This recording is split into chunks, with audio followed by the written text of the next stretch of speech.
Yo, what's up everybody? Halo Sobat Unila TV. Mungkin enaknya kita pertama kenalan dulu kali ya. So, kenalin, aku Dean dan beberapa menit ke depan aku akan membersamai kalian di program yang menarik dan juga menghibur pastinya. Apalagi kalau bukan di Artbeat, the heart of creativity.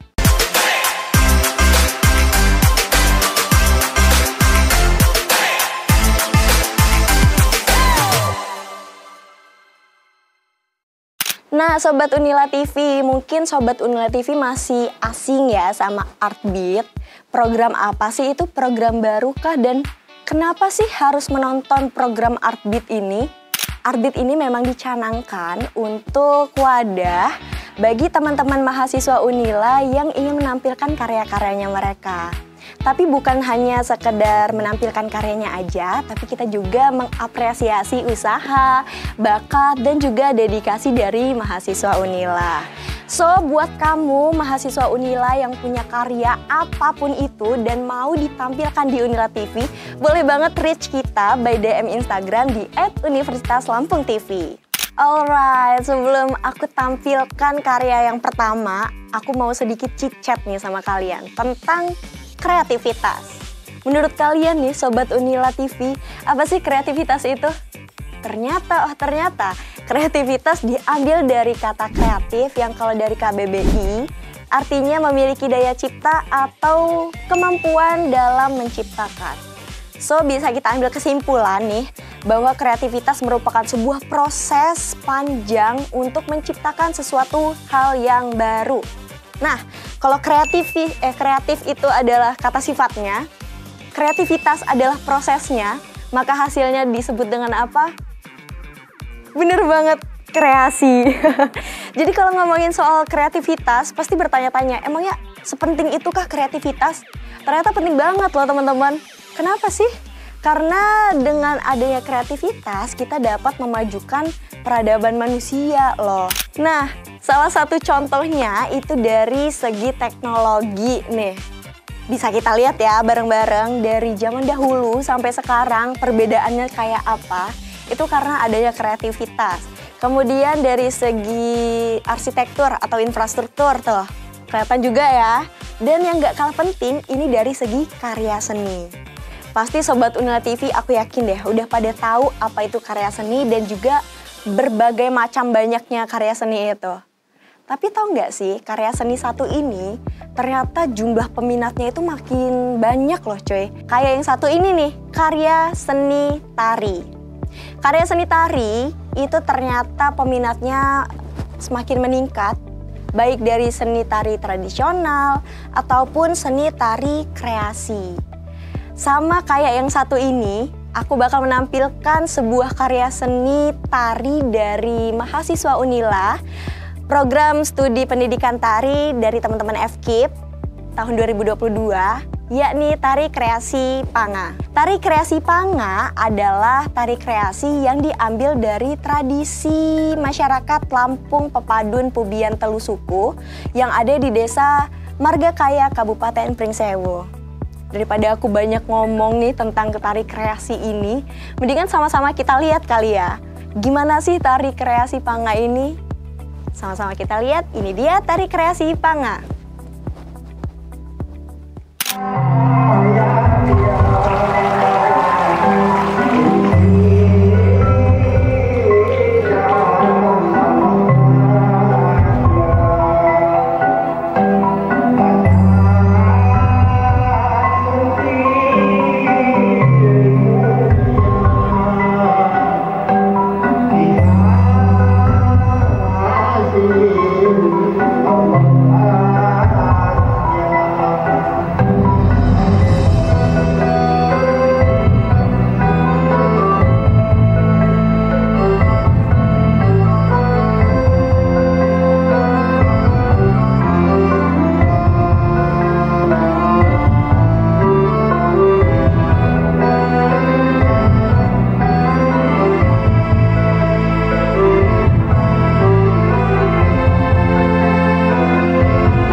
Keren banget kan penampilan dari teman-teman kita dari Pendidikan Tari Universitas Lampung, yakni Tari Kreasi Panga. Nah, Sobat Unila TV, sedikit info nih ya. Tari Kreasi Panga itu terinspirasi dari sebuah tradisi dalam pernikahan adat masyarakat Lampung, Pubian Telusuku, yakni tradisi Panga. Panga sendiri diambil dari kata manga yang artinya mengangkat. Jadi ada sebuah tradisi yang mengangkat pengantin menggunakan sebuah benda yang kalau orang Lampung sendiri itu menyebutnya talam atau nampan. Nah, tradisi ini dilaksanakan setelah prosesi medal atau arak-arakan. Ada simbolnya sendiri loh ternyata. Nah, tradisi ini menyimbolkan rasa sayang dan juga bangga orang tua beserta keluarga dari kedua mempelai yang sudah berhasil mencapai fase pernikahan nih. Oh, keren banget kan? Satu lagi dari mahasiswa Pendidikan Tari Universitas Lampung yang bakal aku tampilkan, ini dia Tari Bebai Tinul.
Keren banget nih, gak kalah keren dari tari kreasi yang sebelumnya.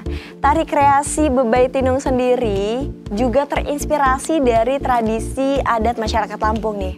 Tapi bedanya kalau tarian ini terinspirasi dari aktivitas para bebai alias ibu-ibu yang ada di Lampung, ibu-ibu Lampung, untuk mempersiapkan prosesi Tuhun Tinung. Prosesi Tuhun Tinung merupakan prosesi yang menggambarkan rasa syukur kepada Sang Pencipta dengan membawakan makanan-makanan khas hari raya yang dimasukkan ke dalam sebuah tinung. Nah, nilai-nilai seperti kebersamaan, keterikatan, dan juga kekeluargaan ini semakin mempererat aktivitas Bebai Tinung itu sendiri. Oke, dari tadi kan kita udah melihat ya, 2 tarian kreasi dari mahasiswa pendidikan tari Universitas Lampung. Setiap gerak dan juga langkahnya itu bukan cuma menampilkan estetika yang indah aja, tapi juga melestarikan budaya atau tradisi yang ada di Lampung. Keren banget ya kreativitas dari mahasiswa Unila ini. Sebelum aku tutup episode kali ini, aku juga bakal menampilkan sebuah video kreatif anak muda, yakni dari mahasiswa Ilmu Komunikasi Universitas Lampung, Zahwa Arzeti, yang akan berstorytelling tentang Greek Mythology atau mitologi Yunani yang berjudul Medusa dan Ketidakadilan Hukum. Ini langsung aja videonya dan bye-bye! Halo Habiters, aku Zahwa Arzeti dan aku bakal nyeritain kalian tentang Greek Mythology, Medusa dan Ketidakadilan Hukum. Kalian tahu nggak sih Greek Mythology? Mitologi Yunani nih, pasti seru-seru semua sih. Tapi kalian tahu nggak tentang Medusa, wanita cantik berkepala ular berbisa? Saking terkenalnya nih Medusa, dia ini sampai dijadiin logo brand ternama. Ada yang bisa tebak nggak brandnya apa? Starbucks, Versace. Bener nih. Oke, kita langsung aja ke ceritanya. Medusa digambarkan sebagai seorang yang sangat cantik. Saking cantiknya nih, dia tuh memikat banyak lelaki. Rambutnya cantik, badannya bagus, wajahnya memukau. Apalagi lah, dia ini paket komplit deh. Dan Medusa ini, karena kecantikannya ini, Medusa ini ingin bercita-cita menjadi pendeta di kuil Dewi Athena. Sebagai pendeta nih di kuil Dewi Athena, dia ini harus menjaga kesuciannya. Namun, ada banyak tantangan. Kenapa? Karena dia ini cantik ya, jadi banyak banget laki-laki yang menggodanya. Banyak laki-laki yang melamarnya untuk menikah dengan Medusa. Tak terkecuali seorang dewa, yaitu Poseidon. Dewa Poseidon kepincut nih sama Medusa. Akhirnya dia tuh menggoda Medusa, merayu Medusa, terus melamarnya. Pokoknya diiming-imingi banyak barang lah, agar bisa menjadikan Medusa ini selirnya. Namun, Medusa tetap teguh dengan pendiriannya untuk tetap menjadi pendeta di kuil Dewi Athena, yaitu untuk menjaga kesuciannya ya. Jadi Medusa ini menolak mentah-mentah si tawaran Dewa Poseidon.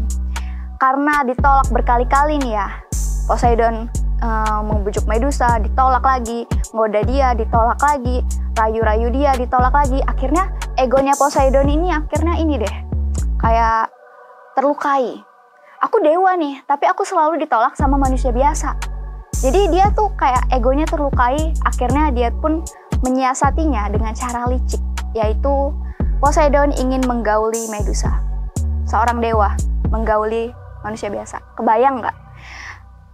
Akhirnya pada suatu hari, Medusa ini membawa bakul untuk persembahan di kuil Dewi Athena. Dan dia tuh melihat melihat Poseidon kayak rada-rada marah gitu kan. Poseidon lari ke arah dia, mengejar Medusa. Medusa pun lari sekenceng-kencengnya dan minta tolong kemana-mana.